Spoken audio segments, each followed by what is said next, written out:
Ayun, one down, two to go. Doon naman tayo sa kasunod. Tagaytay naman tayo. Next stop, Tagaytay.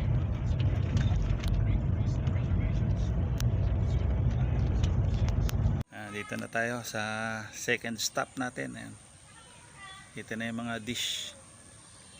Problem naman ito, no signal.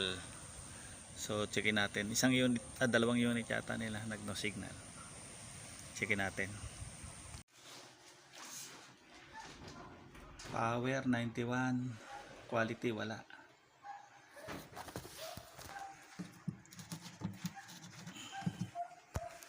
So checkin ko naman sa antena. Sa antena.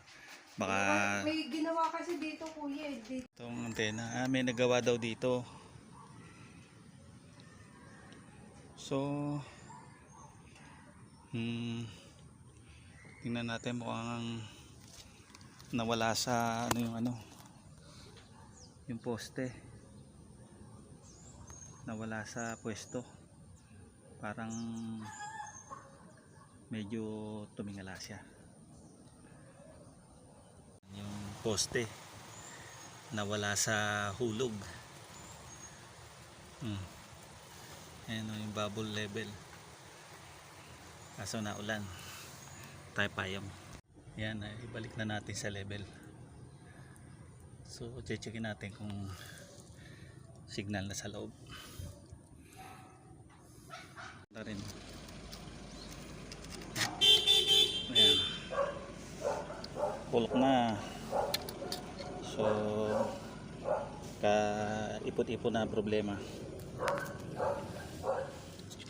Tapos ito, ano na rin, putas na rin, pero option niya kung papayag si ma'am na palitan na rin.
Ito na yung resulta ng nagawa natin.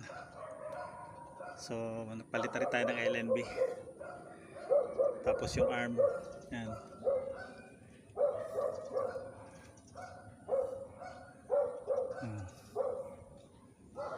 So goods na goods. May signal na sa loob. Ayan, may green na. Green.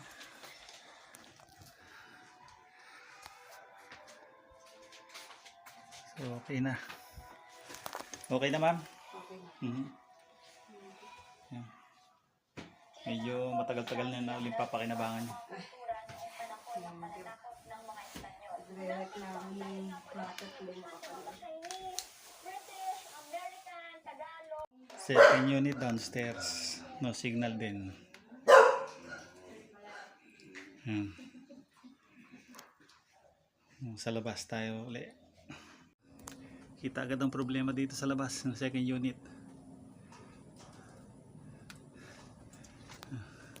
Katulad nung case do sa isa. Yung kinalawang na.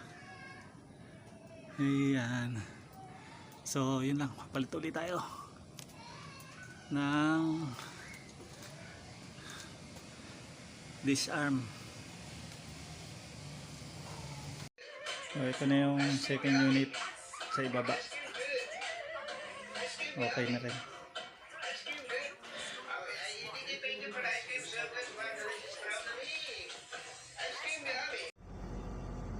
Two down na tayo. One to go. Medyo madugo lang dito kasi tatlong unit yung nagka-problema. Yung dalawa nabulukan na ng disc. Buti lang may pamalit ako na yung pinaka-bracket. Kaya hindi na pinalitan yung buong disc. Kaso pati yung LNB pundi na. Dalawa. Tapos yung isa nilang unit box na sira. Meron naman silang spare na hindi ginagamit. Kaya yan na lang ano. So medyo napasubok dito sa ano. Nabog pa ako ng ulan. Ulan ng ulan. Habang ako nagagawa. Pailag-ilag ako sa ulan. So ito naman tayo sa last one for this day.